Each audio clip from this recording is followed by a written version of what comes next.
Yeah.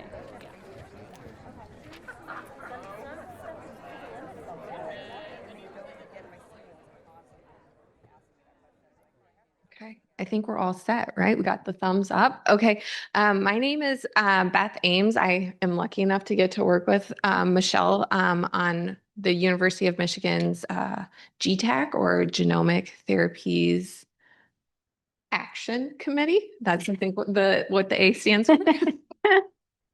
And so what we thought would be really great is to hear from voices like Madeleine and so many other people who have experienced what that cutting edge of genomic therapies is like, and patients who have lived with a rare disease and what that experience has been. And so what we'll plan to do is have each of our panelists give an introduction, and then Michelle and I will take turns asking questions for each of you. But obviously, if there is something that sparks, a thought for one of the other panelists, it would be awesome to, have a great conversation. And then we'll definitely open it up for other people with their questions to use the mics as well. All right, Madeleine, do you want to, we'll go. I think I'm okay. I think I got a good intro in, so why don't you go? You want me to? Okay. Okay. Hi, my name is Grace Meyers. I am 22 years old. I have a rare genetic disorder called Marfan syndrome. Marfan syndrome is a connective tissue disorder. So, all of the connective tissue that holds everything in your body together is weakened. So you can see like my physical characteristics as having a tall stature and then like long limbs. It affects the fibrillin 1 gene. That is the only gene that it affects. It is a rare disease, so 1 in 5,000 people are diagnosed with Marfan syndrome worldwide, but only 50% are actually diagnosed. The other 50% goes undiagnosed. The most significant part of Marfan syndrome is that it affects the aorta, which, as you all probably know, the aorta is the largest blood vessel that pumps blood from your heart to the rest of your body. So with Marfan syndrome, because the aorta is made up of connective tissue, the aorta is enlarged. And with that, obviously, comes a lot of risks and like lifestyle changes. So because of that, I'm on beta blockers to lessen the risk of aortic aneurysm and aortic dissection. Other than that, it affects like the eyes, spine, what else? Just like literally all the systems. Anything else I should add right now? I think that's fantastic. Thank you.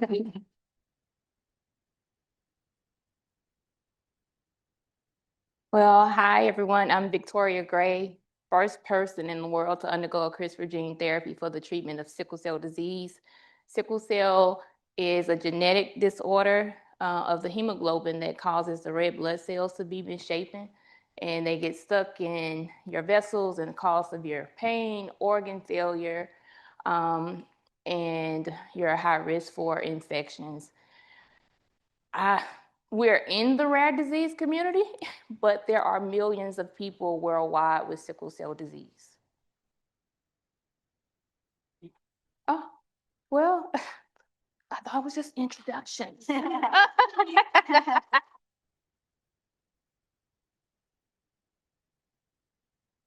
there, everyone. I'm Sean Doerr. I'm a 38-year-old guy, lives nearby in Monroe, Michigan. I have a rare disease called Pompe disease.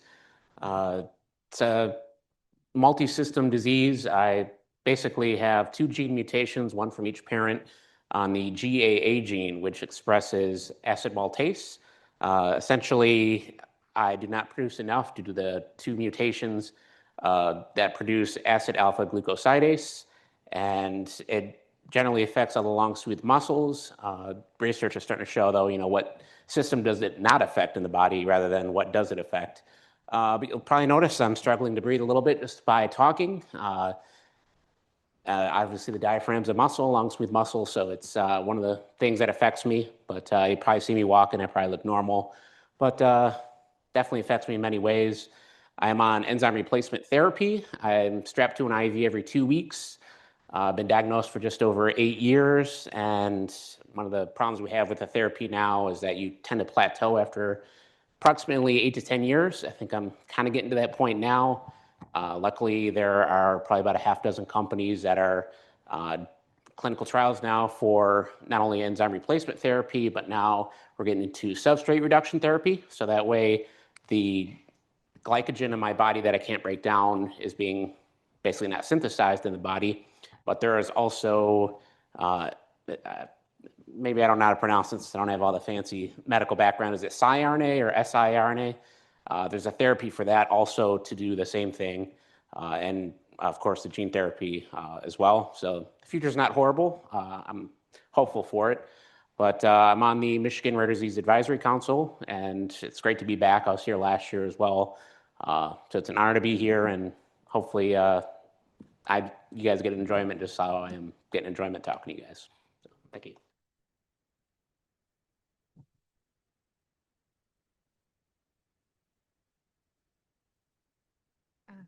All right, so we have a list of questions, and Victoria, you're first on my list, so if that's okay with you. As you mentioned, you were able to be that first person to receive the CRISPR therapy, and I guess I was just wondering if you could share some of that experience. What were your hopes and your concerns, and do you think, in retrospect, like how has this therapy changed your life? That's a long question. But I think for people to understand how the therapy affected my life, you had to understand my life before. I had my first sickle cell crisis at the age of 3 months. Just went into the ER after a bath because my mom couldn't get me to calm down. And she finds out that I have sickle cell disease. I have having my first sickle cell crisis, and that I may only live to see 7 years old. And a sickle cell crisis is basically a state of emergency for sickle cell patients. One of the symptoms is debilitating pain, and it's pain everywhere that blood is supposed to flow, and it's not flowing because it's clotted. So you experience severe pain all over, and you struggle to breathe. Just like other rare diseases that I just heard, it affects every system of your body. So beforehand, I grew up pretty much in Larry Batson's Children's Hospital in Mississippi. So I would miss countless days of school. And as I grew older, my disease began to progress. Right before gene therapy, I was in congestive heart failure. And I had a personal care assistant that was in my home 7 days a week, 8 hours a day, to help me get dressed. I couldn't prepare my own meals. I couldn't do laundry. I couldn't take care of my kids. And I felt like I was a failure to my husband, to myself, and to my children. And had to face the stigma that came along with my sickle cell disease, because my pain measure regimen was 100 microgram fentanyl patch, 10 milligrams of Dilaudid, 4 milligrams of Dilaudid, 10 milligrams of Percocet daily, and would still be in some of the worst pain of my life. So when I presented to the ER, I was labeled as a drug seeker. So that made life so much challenging. But once I had the opportunity to enroll in the CRISPR gene therapy trial, I was hopeful for 2 reasons. One, with me being the first, if it didn't work for me, I could move forward with a bone marrow transplant with my brother. And one of the reasons that helped me say yes was it took graft versus host disease off the table. And that's one of the risks that comes along with having a donor. And I didn't want to trade the devil I knew was sickle cell disease for the unknown, and would have to triple that medicine basket that I dreaded looking at every day. So my only concern was that I was patient 1, But being a woman of faith, I prayed and I moved. I signed on to that therapy, believing that God would bring me through it, and he did just that. So life after gene therapy, I no longer have a personal care assistant in my home. I no longer need the assistance of a walker or a bath bench. I'm 100% asymptomatic, 7 years this year. And the girl that once went from the bed to the couch, couch to the bed, relied on a walker, just hiked the mountain in Colorado last year in September.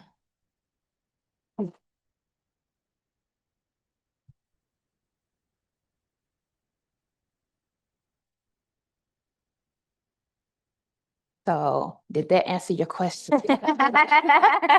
That's a pretty good answer. Thank you. I guess the next question is for Madeleine.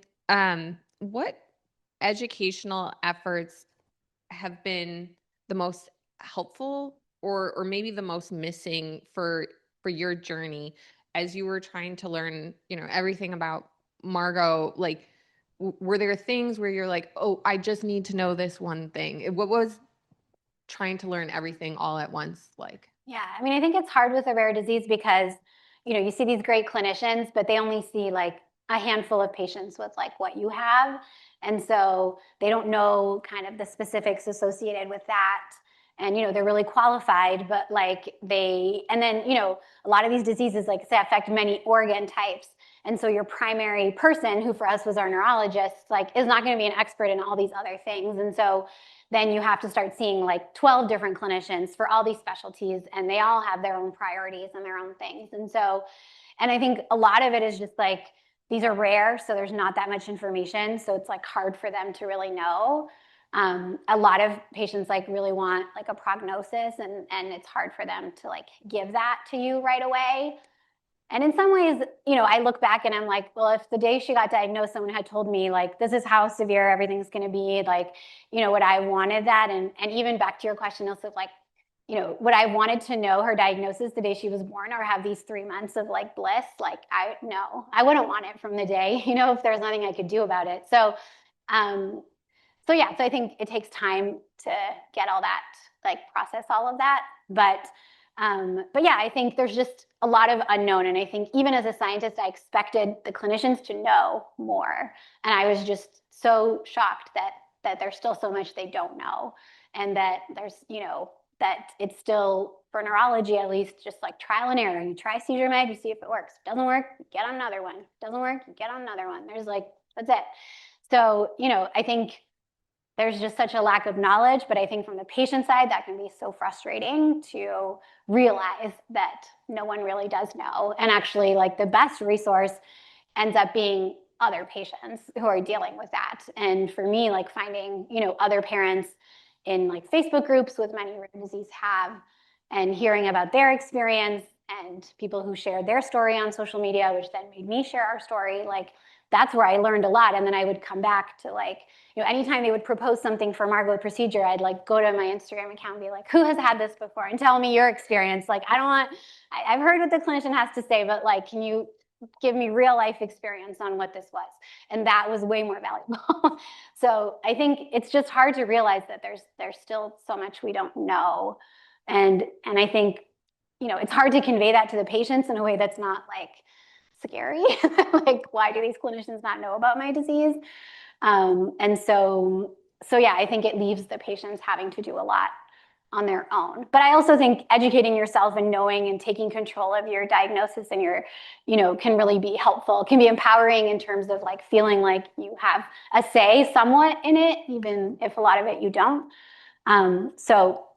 But yeah, it's hard. There's so much that's not known. Yeah, I'll echo the same thing. It's not only, I think there's more unknown than there is known. And Yeah. it's like that even for the patient. Just like, I don't know, I have to go to specialists and tell them what tests I need. I went to U of M today and I got a piece of paper in my pocket from doing breathing tests.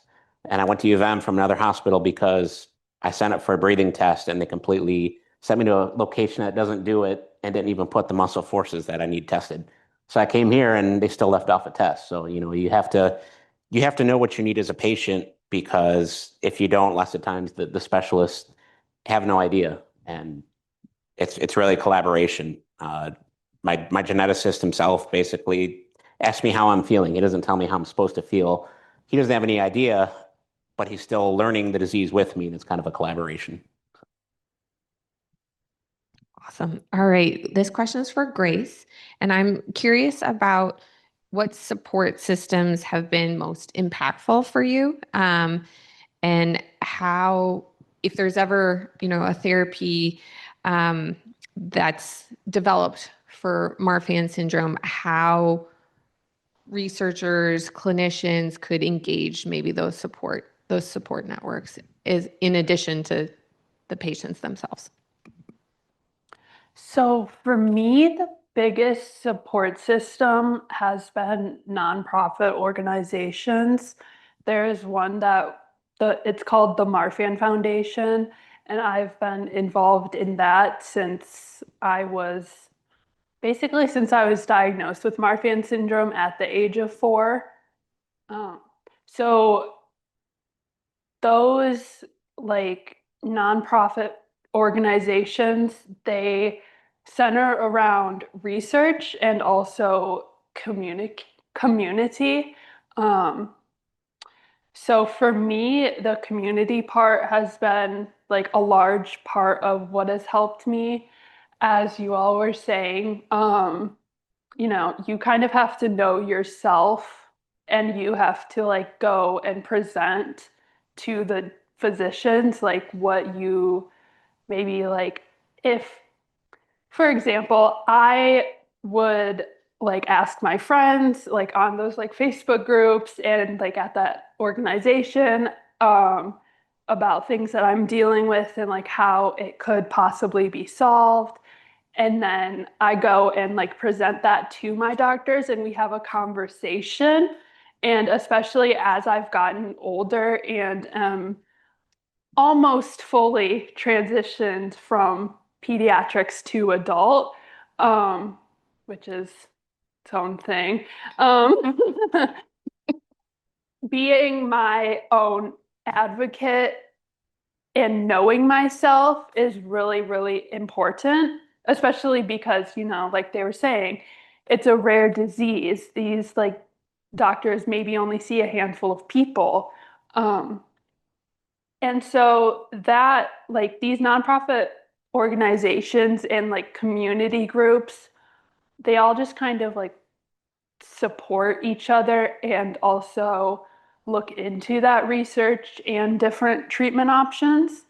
So there's always been like a foundation of like knowledge of how to just, I guess, all like the tests and like medication to get on once you're diagnosed with Marfan syndrome. So that's like the basics, but then once you start like experiencing other symptoms and comorbidities and stuff like that, the more like individualized care comes in. So I think like figuring out that is key to like a more positively lived life, because something that has progressed is the life expectancy for people with Marfan syndrome. It used to be about, I believe, like 10 to 20 years ago, it was around the age of 60. And now, within the past 5 years, it is now the almost equivalent to the same life expectancy of the general population. So, and that comes from this research and like all this medicine and stuff that we are continuing to find. Awesome. Thank you. All right. So Sean, why don't you start? You can start off the answer and then again, people can chime in.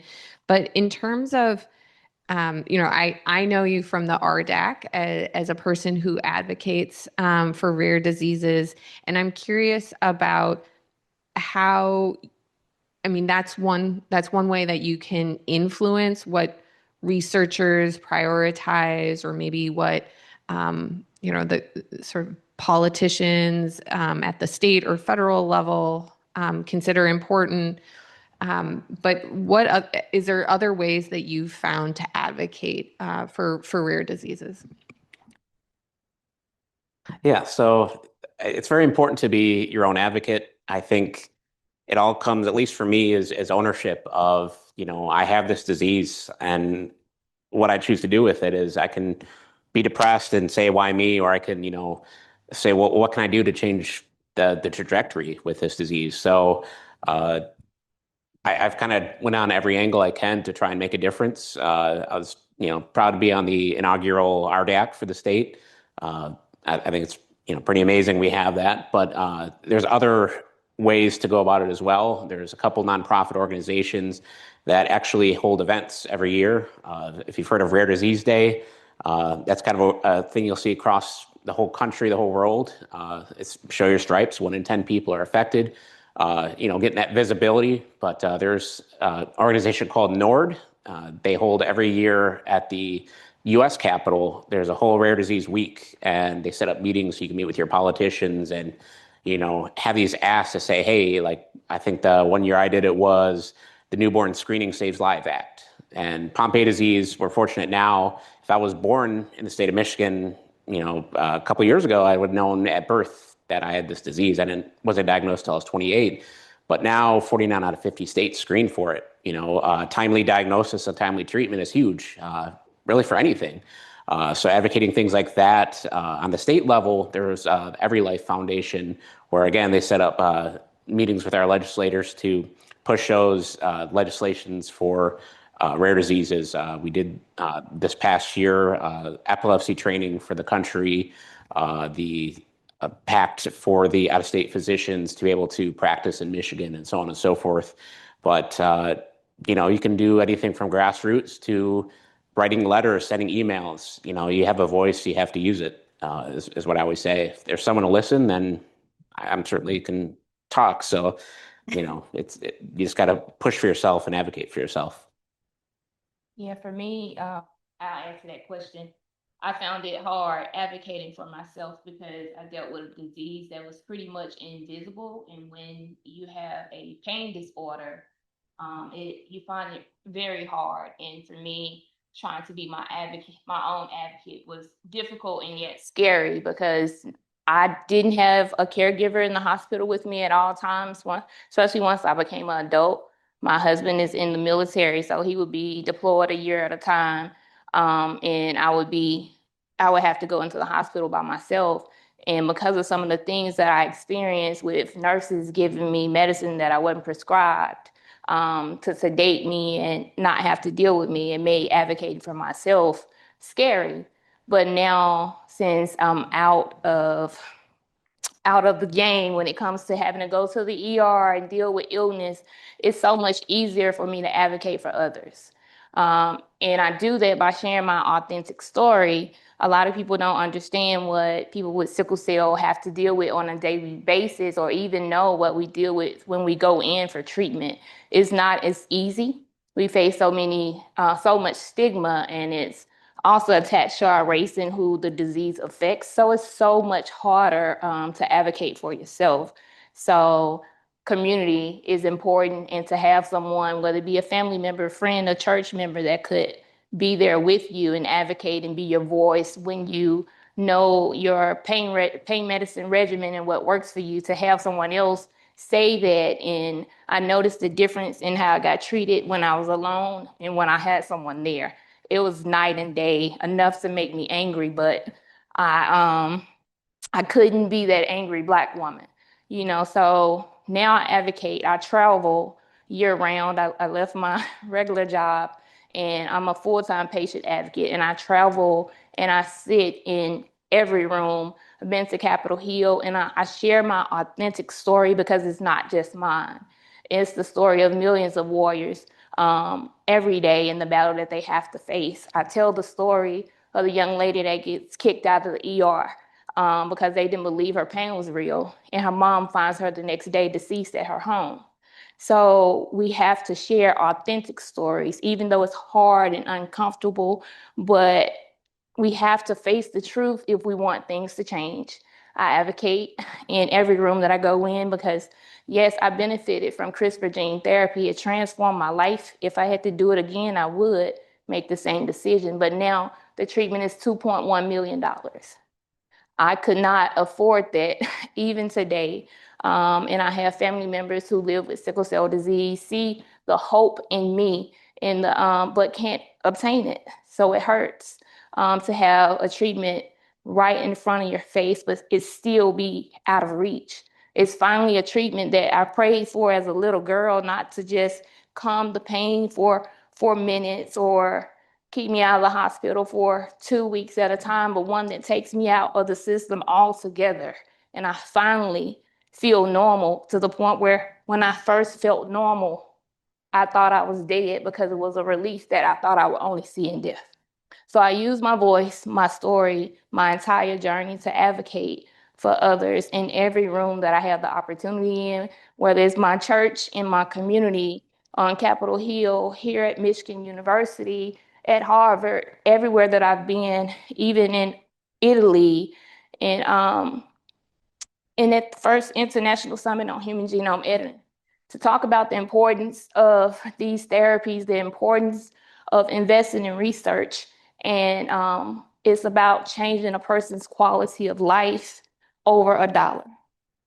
And that's how I advocate. And that's some of the ways we all advocate, by just telling our authentic truth and sharing the stories of others whose voice was taken away.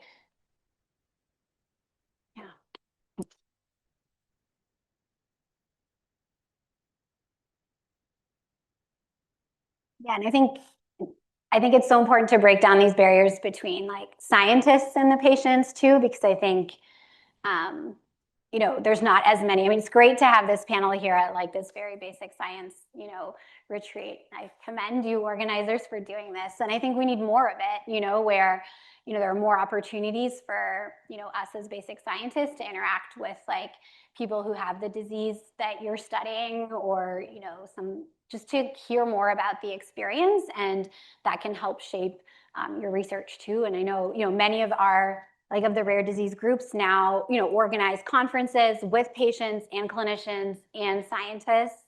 And, you know, those are really great to attend. I like to send my grad students to the SCNA Day meeting, you know, to really meet other families and hear about their experiences. And I know that can help inform things back in the lab as well, and kind of bring up new ideas or new things to think about. But I think, yeah, we still need to do more of that.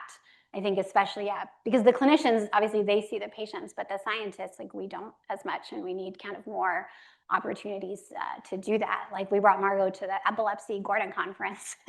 She was like seizing at dinner, and like this PhD student was like, what is that? I'm like, that's a seizure. Like that's real life with epilepsy. And, you know, not many patients go to Gordon conferences, right? Those are not like the setting, but I think, you know, it's important to like bring that more closer to the scientists. It's a collaboration. Yeah, It totally is. You want to reach the same common goal, and the patient experience is part of that, because I'm an EMT on the side, and we always say treat the patient, not the monitor. And that's the thing. You want the patient outcome, the quality of life needs to be there.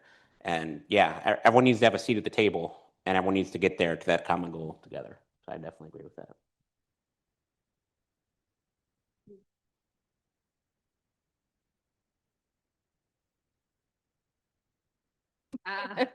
No, I think it's on now. These are great answers. I think we can turn it over and see if there's anyone oh, we've gotten a taker so far, but please, yeah, if you guys have questions, feel free to line up. I have a question about taking control of your health.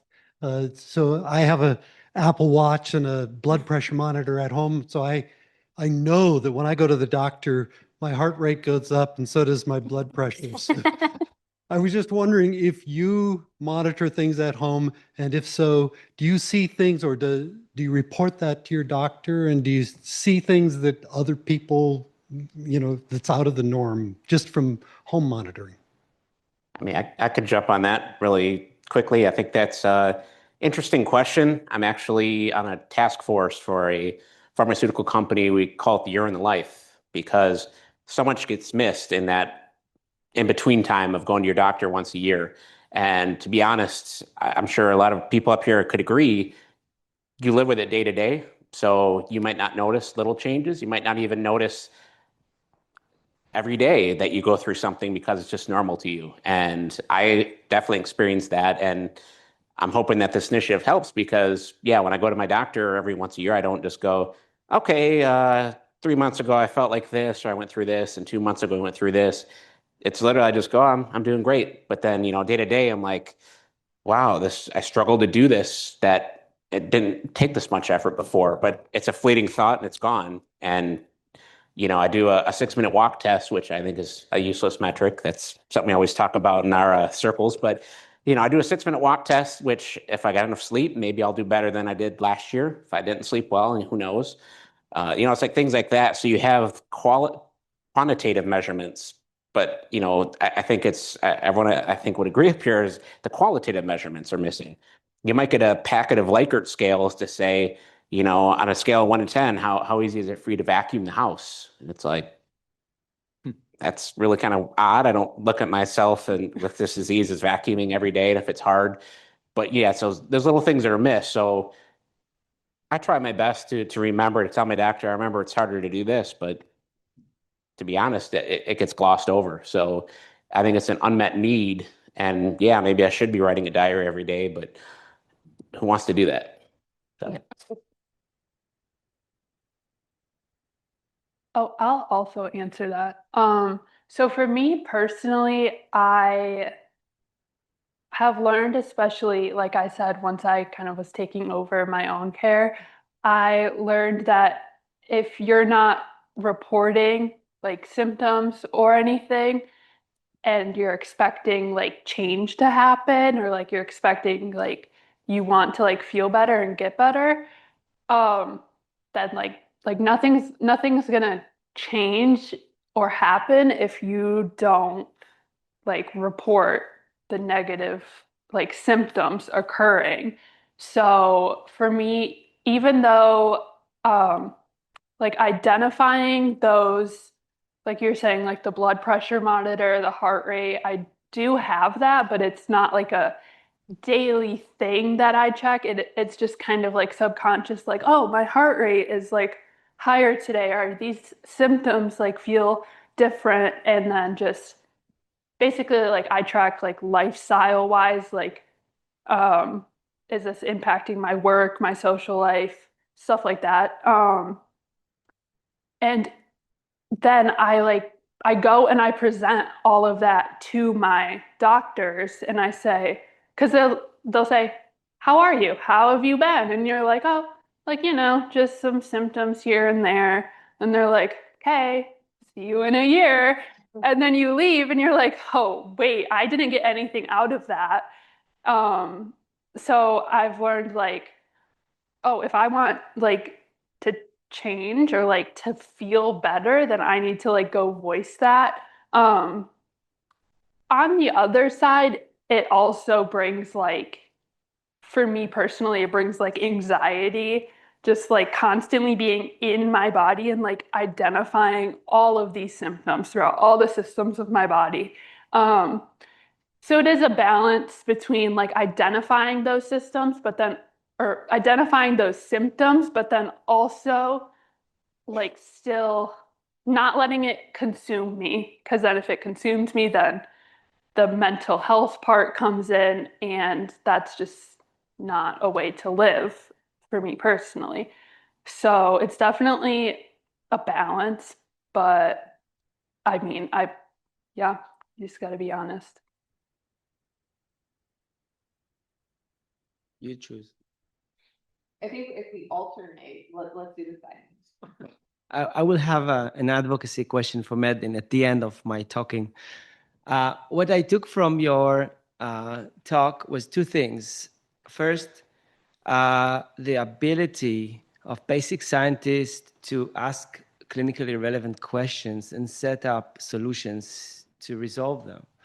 And the other thing is the power of two healthy, resourceful parents to generate this huge process and being resourceful in setting up this amazing thing, including getting help from many other scientists. My experience was with my late wife. As she didn't have a rare disease, she had cancer. And I had her samples in my hand as an RNA biologist, and I realized, there's nothing known about mRNA dysregulation in cancer. It's crazy. There's nothing known about protein and RNA interaction in cancer, and I had them in my ice bucket in my lab. And then I didn't know what to do. And there's no time. She's already at this stage, like, there's really no time. I was changing ice, and eventually I threw the samples away. I realized I don't have any time to do, and I need to be with her. And so my experience since then is as a basic scientist trying to evade into the cancer field or to disease. So my lab today, 50% of it is trying to transform basic science to cancer relevant, and another 25% is going to another myotonic dystrophy type 2. It's a borderline rare disease that I'm having very hard time penetrating, getting funding. Could you get yourself, without the help, could you get funding as a basic scientist to do translational and clinically relevant research? Yeah, so I think the cancer field can be really hard to get into. First of all, I think what's exciting with like a rare disease, and what was like really exciting for this, is that there's like one thing that's wrong and we can fix that. And cancer is just, so many variants. And even when they like sent out from our genetic testing coming from cancer, I was like, yeah, but like whatever, variants will come up, doesn't really matter, because in cancer you get so many variants. And so I think that's where a rare disease for me felt like much more like exciting and manageable as like a one task thing, that it's like, this is what I need to do, is like fix this thing that's wrong. And that should help. It won't help everything, but in cancer, it's just, there's so much going on. It's not like one treatment's gonna like cure everything. But in terms of funding, so I was lucky that I had a DP2, which gives, flexibility, kind of more invest in the PI as opposed to the project. So hopefully it's not like, I just use some of those funds to support some of this work. But I also fundraised a lot with friends and family, and raised and then, used some of our funds to pay for things. So, had like about 150K to get started with that. And then we just applied for a ton of grants, and we were lucky we got an R1 on the first try. Through NINDS with, pulling in good collaborators too. So obviously I couldn't do this on my own. Like I couldn't get an epilepsy grant on my own. So I had to have a strong epilepsy person, and it's a multi-PI with my husband, Chris. So I think, but we needed to get data. So yeah, we invested from grants I already had. And then, so yeah, you need to find good collaborators, I think that's like really important too. And all these other, like Juan and Jean, like did all this stuff for us, like for free out of the kindness of their hearts, and that was amazing that they did that for us, and that helped a lot too. So, we were really lucky that a lot of people were willing to do experiments like this and leverage their expertise to help us. And that was amazing. So, yeah. Thank you. Yeah, I would definitely say nonprofit groups affiliated with a lot of diseases do have scientific support grants. So if anyone in here wants to research Pompe disease, we get a couple. Just, we've had a lot of studies through them, but and I'm on the board of Marshall's Mountain, and we are about to do a grant as well for scientific research. So, again, it's that common goal, organizations with patients. We want to get where you guys are too, so definitely seek those out. Yeah, this is a fantastic panel. I appreciate you doing this. My question is, and maybe it's a question for Madeleine, because you have actually done the collaboration effectively of a scientist with a clinician and a patient. How do you deal with impatience? Okay, and what I mean is, especially in your case, right? race against time. You know that you're making progress, and yet the goal of actually having an impact is elusive, is difficult to achieve, right? And you were super fast, right? In other diseases, it takes decades to an actual therapy. And this problem applies also to everyone else here in many ways that, for example, politicians want to see of an RL1, Omen told this story once, that an RL1 would lead to a cure, would lead to a therapy at the end of 4 years. That's unrealistic. How do we educate the broader public also about how long basic, and it's actually a misnomer, fundamental science takes to actually have these fruits at the end? Yeah. Manage impatience. And I think that's like up to us as scientists to educate more people and communicate that more and talk about that more, and also talk about, like, you know, when you publish a study, like how could that help after, you know, and you know what, you know, families like love to hear about progress, even though they know it might not be helpful tomorrow. Knowing that people are working on this or spending their time on this, like, is so valued and appreciated. And it's just, you have to like share it with them too, so they can understand how long things take and what progress is actually being made. Like, what are the things that we're learning? What are the issues? So I feel like there needs to be way more communication from the scientists to, you know, communicate that, so people, and that's not just people who are sick, but like people who are healthy, who don't understand as much the value of NIH funding and basic research. And, you know, so I think, yes, we need to be better, have better PR, you know, and talk more and explain things, and like, you know, explain why, you know, for example, when the baby KJ liver CRISPR came out, like, everyone, you know, in the neurological disease community was like, oh my God, like, when is that coming to us, right? Like, this should be really soon, you know? And so then you have to explain, well, that's the liver, and that's easy, and getting to the brain. And you know, then families are like, okay, you know, and so I think it's just a lot more communication. And it's hard, and it takes time, and it's like, but I think families and people, patients, like, will appreciate and understand how long it takes if you really take the time to explain it to them. I would say too, it's multifaceted. I mean, you look at Pompe disease, and it's kind of generational. We had, you know, no therapy, and then we had it's actually if you've ever seen a movie, I can't even remember it now, but basically it was based on Pompe, and these scientists weren't even talking to each other that developed the enzyme replacement therapy. And we happened to be blessed with a patient who was in a wealthy family, and it started a nonprofit, and they funded these scientists to get together, and we have enzyme replacement therapy. And so now we're looking toward, you know, what's next. But, you know, on that same token is, I notice a lot of the pharmaceutical companies, everyone's in a silo. Everyone's at a race to the top, but there's no collaboration, there's no information sharing. And I happened to be a month ago at, it's called RNA Symposium for lysosomal storage diseases.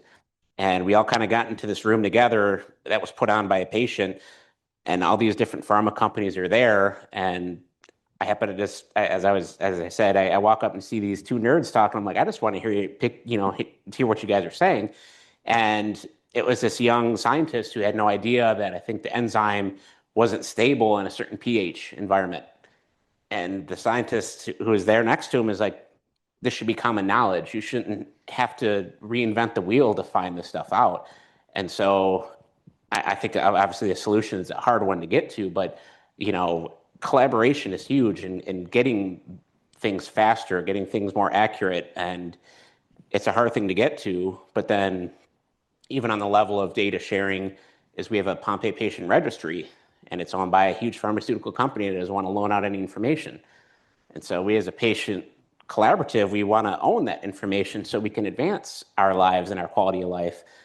But then, you know, there's all those hurdles with that. So I don't know, just lots of questions, no answers. Is this on? Okay, it's on. Hi, I just want to say thank you all for being here and for, you know, sharing your stories. I think one thing that I kind of wanted to know, this might be a long question, but as we've kind of touched upon briefly, there are like multiple different sectors of this, right? We have the scientists, we have the patients themselves, and we have like the clinicians. And I feel like to a degree, we're all not talking to each other. And as a scientist, I kind of want to know, I'm not expecting you to be spokesperson for everything, but what do you wish scientists and or clinicians knew about what it's like to live in your day to day? Because I think to an extent, as scientists, we get so focused on numbers and certain things, and we really forget, you guys need to take medication. You guys have like livelihoods. Like we don't know what it's like to live in your bodies. So what do you wish that we knew, especially if we are presenting research on your behalf, so that we could properly educate not only the fellow scientists, but the community? I guess I've been talking too much, but It's like, which way will it start? I would say it's a two-way street. I think a lot of us, we think there's this barrier in between us, but I really don't think there should be. And again, if you reached out to a patient advocacy group, at least with Pompe disease, we would network. We'd love to meet you, and I'm sure it sounds like you'd like to meet us. And I think that's how we get there is we break bread, we get to know each other. A lot of the scientists in the Pompe world, like I went to that conference and I ended up drinking wine with the person who had Hannah making all these therapies, and I'm just like, whoa, So there doesn't have to be all these different levels to get to talk to each other. I think you can knock on the door and someone will answer. So I would just say reach out. So I got business cards if you want to communicate. Well, to answer your question, what do I wish scientists and clinicians would have known? And it's easy. It's what people look over what's right in front of you. The patient is a human being. With being a human, you have goals, you have fears, you have family, you have dreams. And when the diagnosis hit, like for sickle cell disease, they see sickle cell disease. They forgot that I was a mom, forgot that I was a daughter, didn't even ask that I wanted to be a doctor and that I tried until my health failed. I was just a sickle cell patient, and because they didn't know how to fix it, they would dismiss who I was. And I think if we would I've been to a lot of the companies that took part in creating my gene therapy. And it was like, I can finally put a face to the numbers that came across my desk.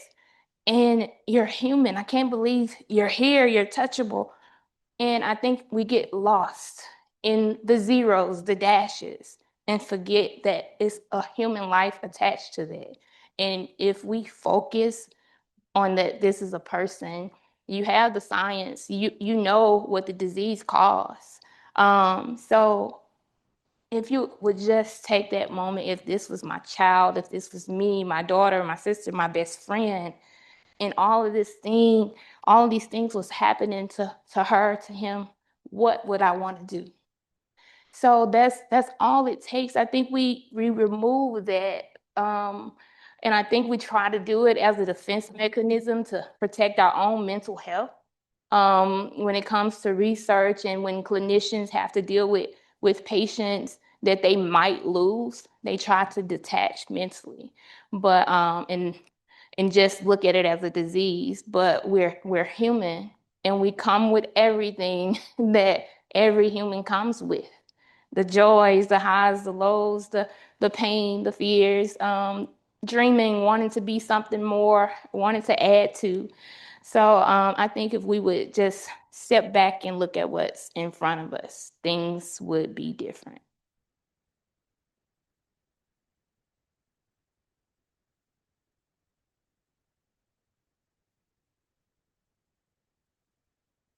I also think that, like, as the scientists or doctors, knowing that patients are coming to you in hope for you to help them to be able to do all of this. And it's kind of like, I don't know, it's kind of like you're on in my mind on a pedestal, and it's like, oh, like this person and this science and research is what can help me and can help me like live my life more and make me feel better. Like that's my hope. Like that's my ultimate hope, honestly. So it's like we as patients are coming to you all.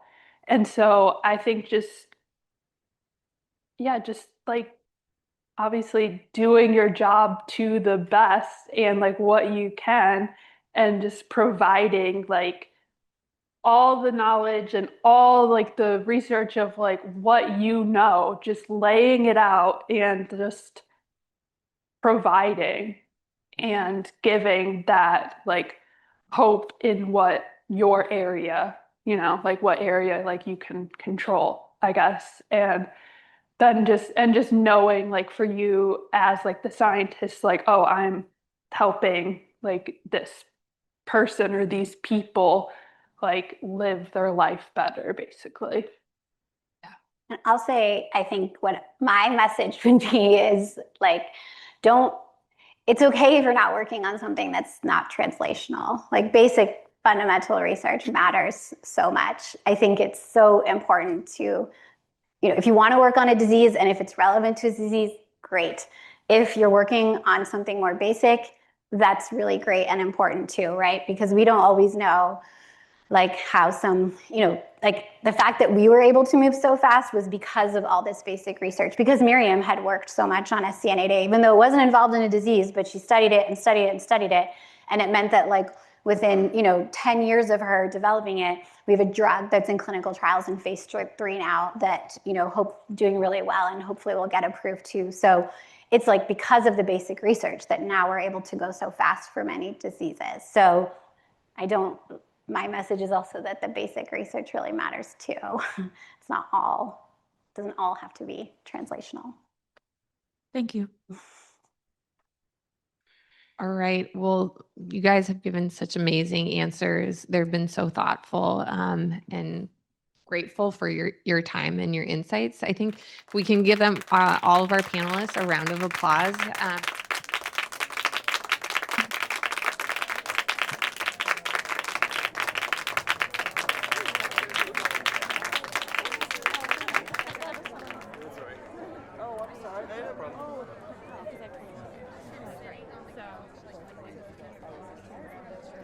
Yeah.